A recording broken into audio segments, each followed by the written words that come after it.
Assalamualaikum warahmatullahi wabarakatuh. Sebelumnya perkenalkan nama saya Fenizar. Di sini saya selaku pemateri pertama dari kelompok keempat yang akan menjelaskan materi kami yaitu mengenai sasaran umum pembinaan bahasa Indonesia. Bahasa Indonesia digunakan sebagai sarana dalam kegiatan manusia seperti bidang kebudayaan, ilmu, dan teknologi. Nah, yang kita ketahui, kebudayaan, ilmu, dan teknologi berkembang sejalan dengan perkembangan zaman. Nah, perkembangan kebudayaan, ilmu, dan teknologi itu pun membuat bahasa juga ikut berkembang. Oleh karena itu, perlu diadakan upaya pembinaan dan pengembangan bahasa yang berkesinambungan. Nah, adapun usaha-usaha pembinaan ini mencakup upaya peningkatan sikap, pengetahuan, dan keterampilan berbahasa. Nah, usaha pembinaan yang dilakukan antara lain melalui pengajaran dan pemasyarakatan. Sedangkan yang dimaksudkan dengan pengembangan adalah upaya meningkatkan mutu bahasa agar keperluan masyarakat terpenuhi. Secara umum, pembinaan bahasa Indonesia mencakup pemahaman dan penggunaan yang baik dalam berbagai konteks. Berikut beberapa materi yang biasanya ditekankan dalam pembinaan bahasa Indonesia, yaitu yang pertama, kosakata, pengenalan dan pemahaman kata-kata dalam bahasa Indonesia, termasuk kata benda, kata sifat, kata kerja, dan lainnya. Yang kedua, tata bahasa, pemahaman tentang bahasa Indonesia, termasuk tata cara penggunaan kata, struktur kalimat, tanda baca, dan aturan ejaan. Yang ketiga, keterampilan berbicara, kemampuan menyampaikan pikiran atau ide melalui lisan termasuk percakapan sehari-hari dan pidato. Yang keempat, keterampilan menulis, kemampuan yang mengekspresikan pikiran atau ide secara tertulis. Yang kelima, keterampilan membaca, kemampuan untuk menganalisis teks bahasa Indonesia dan karya sastra. Kemudian keterampilan mendengarkan. Kemampuan mendengar juga menjadi fokus utama yang paling penting. Individu diharapkan dapat memahami percakapan, instruksi, presentasi dengan baik. Hal ini melibatkan pengenalan variasi dialek dan aksen serta pemahaman konteks yang berbeda. Kemudian, pemahaman budaya dan sastra. Selain keempat keterampilan tersebut, sasaran umum pembinaan juga mencakup pemahaman budaya dan sastra Indonesia. Ini melibatkan pengetahuan dan apresiasi terhadap warisan budaya sastra klasik dan modern, serta peran bahasa dalam mempertahankan identitas bangsa. Pembinaan ini secara keseluruhan bertujuan untuk menciptakan individu yang mampu berkomunikasi efektif dalam bahasa Indonesia, memahami konteks budaya, dan memiliki keterampilan sastra yang memadai.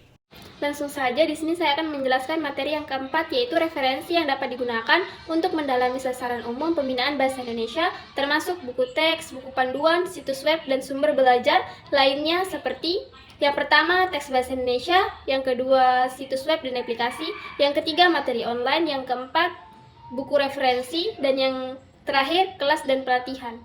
Nah, dengan memanfaatkan berbagai referensi dan sumber belajar, seseorang dapat meningkatkan kemampuan berbahasa Indonesia secara bertahap sesuai dengan sasaran pembinaan yang ditetapkan. Ada beberapa komponen-komponen yang mempengaruhi keberhasilan pembinaan bahasa Indonesia. Yang pertama yaitu masyarakat Indonesia yang akan dibina. Kedua, proses pembinaan. Ketiga, hasil pembinaan. Keempat, perangkat alat pembinaan. Dan yang kelima adalah keadaan masyarakat. Kelima komponen di atas saling berhubungan satu dengan yang lainnya. Jadi apabila ada satu komponen yang lemah, maka akan mengganggu pencapaian tujuan. Selain dari keberhasilan pembinaan bahasa Indonesia, berikut beberapa komponen yang menjadi sasaran pembinaan adalah yang pertama, murid mampu mengungkapkan pikiran atau pendapat dengan berbahasa Indonesia yang baik dan benar. Yang kedua, murid mampu menggunakan bahasa Indonesia sesuai dengan kaidahnya. Yang ketiga, murid bangga berbahasa Indonesia di lingkungan rumah maupun sekolah. Dan yang terakhir, guru dan murid saling membudayakan berbahasa. Sasaran lingkungan, baik lingkungan keluarga, sekolah maupun masyarakat, sangat berpengaruh terhadap pembinaan pembelajaran bahasa Indonesia. Oleh karena ketiga lingkungan itu dapat menunjang untuk pembinaan bahasa Indonesia. Keluarga adalah hal utama untuk menunjang proses pembinaan, karena pada keluarga yang akan selalu mendorong peserta didik untuk belajar lebih giat. Setidaknya anggota keluarga menjadi cerminan bagi peserta didik untuk menggunakan bahasa Indonesia dengan baik dan benar. Sekolah pun demikian juga, karena rasanya akan percuma saja diselenggarakan pengajaran bahasa Indonesia apabila lingkungan sekolah atau pelajaran di luar bahasa Indonesia acuh tak acuh terhadap pemakaian bahasa Indonesia. Karena itu, sekolah hendaknya menciptakan kondisi yang dapat menunjang pengajaran bahasa Indonesia. Misalnya, yang pertama itu mengadakan penerbitan majalah, baik majalah tulis maupun majalah dinding. Kemudian, guru menggunakan bahasa yang benar sewaktu memberikan bimbingan kepada murid-muridnya. Kemudian yang ketiga yaitu mengadakan latihan diskusi seperti berpidato, baca puisi, dan drama. Masyarakat tempat murid bergaul di luar. Keluarga dan sekolah pun harus menunjang suksesnya pengajaran bahasa Indonesia, terutama dalam pembinaan di lingkungan masyarakat yang tidak saja berfungsi sebagai komunikasi, tetapi yang lebih penting lagi adalah bahasa Indonesia sebagai alat pemersatu bangsa. Sasaran utama yang harus dilakukan adalah terlebih pembinaan lingkungan keluarga, sekolah, dan masyarakat pada umumnya. Kesadaran itu harus dimiliki jiwa masyarakat Indonesia. Oleh karena itu, program pembinaannya harus terperinci dan jelas. Yang pertama, tenaga pembinaannya harus memiliki kemampuan berbahasa Indonesia dan menjalankan fungsinya dengan baik.